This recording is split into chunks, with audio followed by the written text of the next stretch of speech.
We always order pizza every now and then. Have you ever thought that why not make pizza at home from scratch, even the base? And the pizza sauce too, the toppings and everything will be made all by us without any extra thing bought. Of course, the mozzarella and the veggies will be from the market, but rest of the things will be made by us with our own hands. So I'll teach you how to make pizza without any oven. Yes, so we'll make a pizza on the pan and we'll make it from scratch, right from the dough of the pizza and the pizza sauce.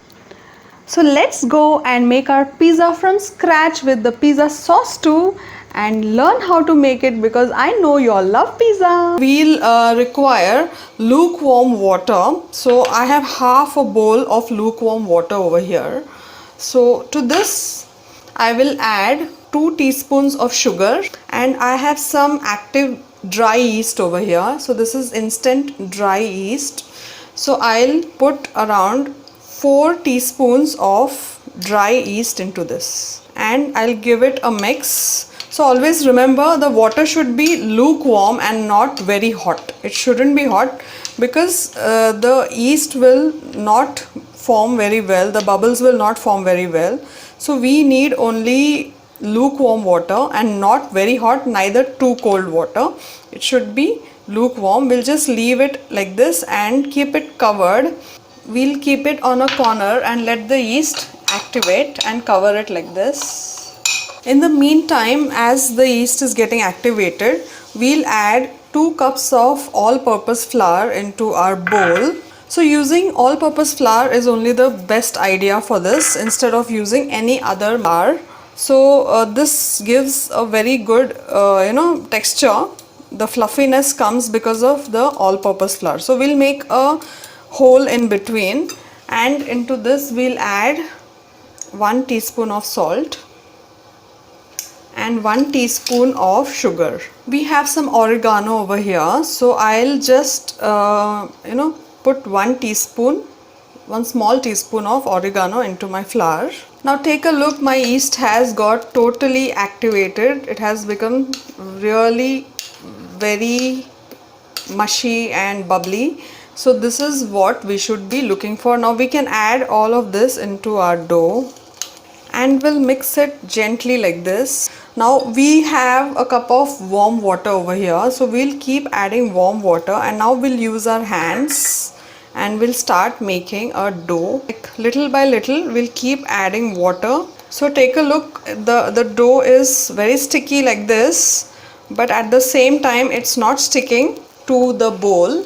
We will have to keep it in a warm place to rise. So this will become double, and after that we will start making our pizza. So now we'll keep our pizza for 4 hours to rest and rise. Oil it with some olive oil on the sides like this. So this is an important step. When your dough will rise, this oil will help it. If you have a cling wrap, you can cover it with a cling wrap and keep it aside in a warm place and come back after 4 hours. All set to make our pizza sauce. For that I have taken a pan over here on my stove and I have blended some blanched tomatoes. So the tomatoes have already been blended, and you know how to blanch the tomatoes. I've already shown it. The link is above. You can click the link and see how to blanch tomatoes. I have already taught that in another recipe. So now we'll start making the pizza sauce, and for that I have taken some olive oil. I'll add 2 teaspoons of olive oil into my pan. I've added some chopped garlic to this. So these are around 4 pods of garlic. So this is the secret of a very good tasty Italian dish.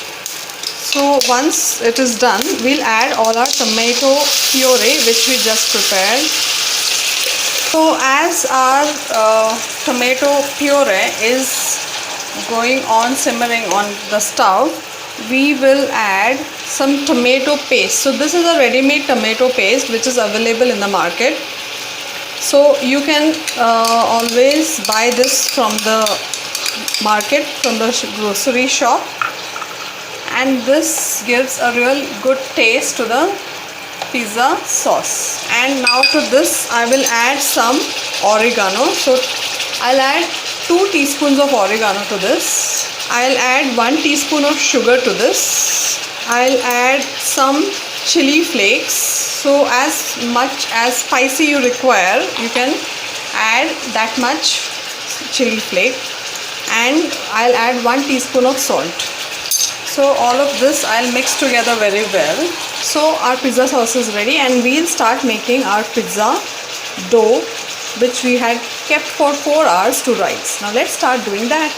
We'll take off our pizza sauce onto a separate bowl and let it cool a bit.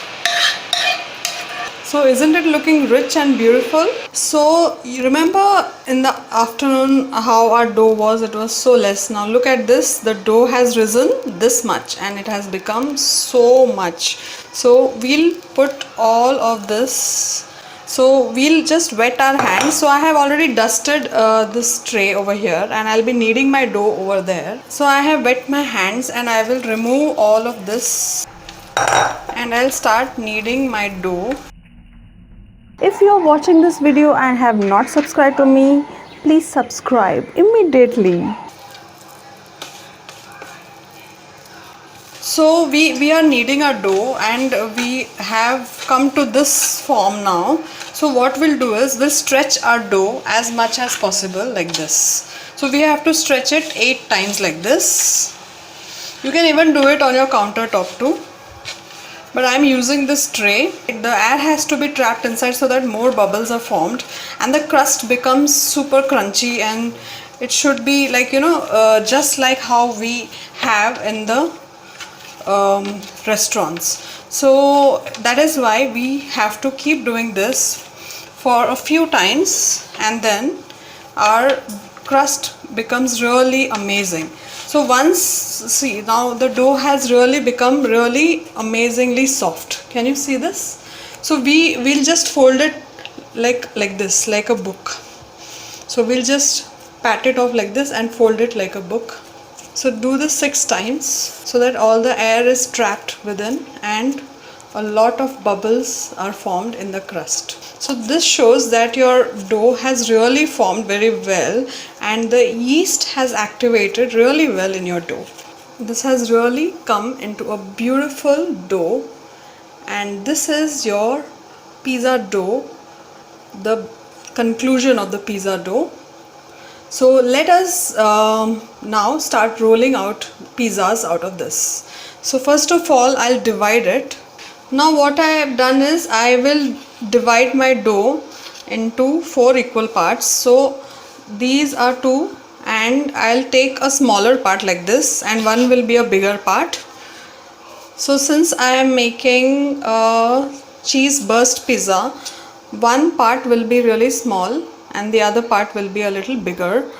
So it will be layered one over the other, and in between there will be a lot of cheese layered in between.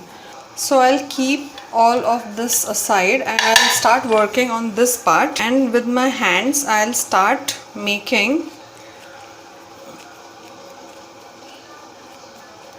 a shape, a round shape like this. So this should be really thick. We should not roll it very thin. It should be really thick. So once we have rolled it out, we'll just place it on a hot pan and we'll make holes in this with the help of a fork. We'll just prick holes in it like this and we'll let it cook. So this is the upper layer which we are cooking, and we'll not cook it too much. We'll just cook it a little bit and we'll turn it around. And on the other side too, we'll start making holes like this with the help of a fork. So yeah, this is the upper layer of the cheese burst. Now once we have done this, we'll put our pizza sauce on it, just in the middle like this. We'll add a lot of mozzarella cheese to this. So we have this ready-made grated mozzarella cheese. So let it be loaded, and we'll really fill it up with lots and lots of mozzarella cheese and spread it out evenly. On this I will grate some Parmigiano cheese. Now we'll place this on the top, the upper layer, the layer which we had made, the upper one, and we'll bring both of this together. We'll join this together like this. So that is why we did not cover the edges. So we'll have to join this together like this. Now add all the rest of the pizza sauce. So I have some bell peppers, so yellow bell. You can put any topping which you like, and you can add corn, mushrooms. I have put onions and green peppers already, and I'll let it cook for some time till the cheese melts. Look at our wonderful pizza. It's almost done. It looks almost done. So this is how our pizza should look once it is done, and it should be fully loaded with lots of cheese, and that makes it super yummy. So you can take a bite. So look at this. Its thickness is so good, and it's really tasty to eat. Hey, hope you enjoyed this video. Give me a thumbs up quickly.